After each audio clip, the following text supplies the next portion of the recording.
Salut à tous, bienvenue pour cette nouvelle vidéo. Alors dans cette vidéo, je voulais te parler de deux choses. D'abord, je vais te présenter un petit truc que j'ai vu dans une conférence de TED. Je sais plus ce que c'est, peut-être que je te le mettrai dans la description. En fait, c'est une expérience sur la discipline. Ils ont appelé des personnes, deux groupes de personnes. Donc le premier groupe, ils l'ont mis, c'était pour faire un test de calcul, tu vois, sur une énigme et tout ça. Voilà, les personnes sont arrivées dans la salle d'attente pour participer à l'expérience. Et là, l'accompagnateur, la personne qui les dirigeait, leur a dit écoutez, je vais avoir un petit peu de retard.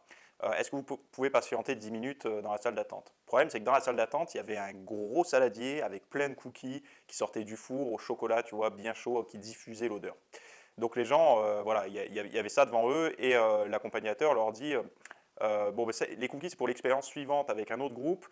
S'il vous plaît, n'y touchez pas parce qu'on vient de les faire, etc. Donc voilà. Donc bon, ils attendent dans cette salle d'attente, puis après, ils vont faire le test, le fameux test d'énigme. Et puis ils regardent le temps qu'ils mettent avant de lâcher l'affaire, c'est-à-dire avant de se décourager, d'abandonner.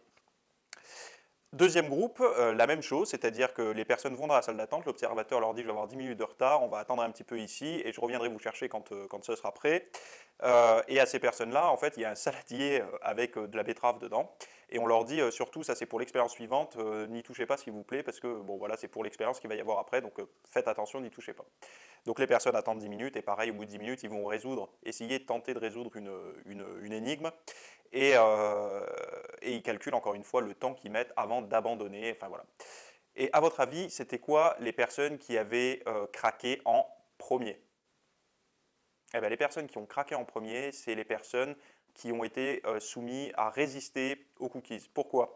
En fait, ce qui est marrant avec la discipline, c'est qu'on en a tous. Par contre, on n'en a pas beaucoup. On ne peut pas stocker beaucoup de discipline. Donc ces personnes-là, c'était déjà beaucoup disciplinées à résister à la tentation des cookies bien chauds et tout. Et donc du coup, quand il a fallu résister, être vraiment discipliné pour continuer à résoudre l'énigme, ils ont lâché avant parce que leur stock de discipline était un petit peu épuisé. Donc ça, c'est une étude que vous pouvez retrouver. Si j'ai pas, enfin, bon, après, vous tapez les bons mots-clés sur Google, vous le retrouverez facilement. C'est dans une conférence où un conférencier en parlait et je trouvais ça intéressant. Donc ça montre bien qu'en tant que sportif, en tant que pratiquant de fitness, on va dire, quand on essaie de se discipliner trop rapidement, c'est-à-dire qu'on veut faire la diète, qu'on veut bien dormir, qu'on veut s'entraîner régulièrement, qu'on veut faire du cardio, euh, c'est normal que parfois certains vont échouer. Et je pense que le premier point, c'est toujours de commencer à faire une activité physique, de commencer à faire du sport, puis après, quand le sport est bien ancré, quand il n'y a plus besoin trop de se forcer à y aller, là, petit à petit, de mettre une autre habitude en marche, par exemple, se discipliner pour la nourriture. Bon, ça, j'en parlais déjà dans des vieilles vidéos, donc c'est peut-être pas la peine de vous refaire tout un argumentaire là-dessus, mais ça montre bien ce qu'est la discipline finalement à l'intérieur de chacun de nous. Deuxième point, là j'ai tourné une formation sur mes deux techniques d'intensification. Donc j'en ai sélectionné que deux parce que c'est celles que j'utilise le plus souvent et je trouve que c'est celles qui réussissent bien.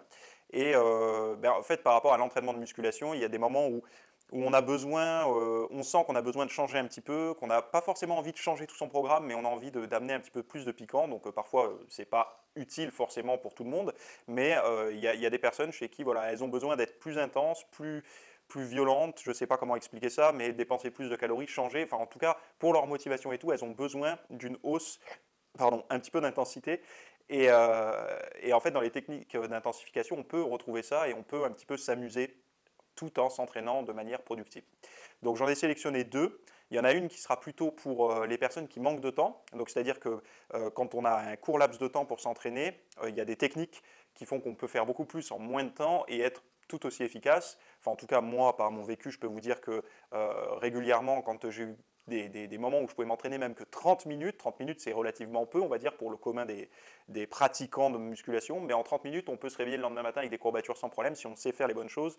Et voilà, ça c'est une technique que j'ai mis pour les 30 minutes. Et après, j'ai une technique pour quand je souhaite, par exemple, brûler plus de calories. C'est-à-dire que ma séance d'entraînement, elle soit plus taxante. C'est-à-dire que je dépense plus de calories, je crame plus.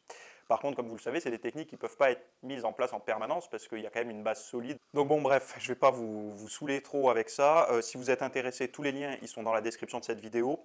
N'oubliez pas aussi que je fais des podcasts sur iTunes et Android.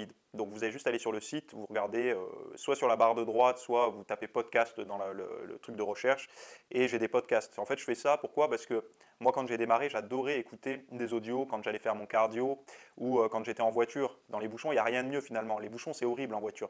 Mais par contre, quand on a un truc à écouter, un truc sympa, un livre audio ou des podcasts sur l'entraînement ou la nutrition, c'est intéressant. Donc moi, j'ai fait des podcasts, j'en fais régulièrement. Ils sont sur iTunes, vous tapez Fitness Smith de toute façon, ou sur tous les autres supports de podcasts. Enfin, vous tapez ça sur Google, même, vous me trouverez facilement. Enfin bon, tous les liens, de toute façon, encore une fois, ils sont sous cette vidéo.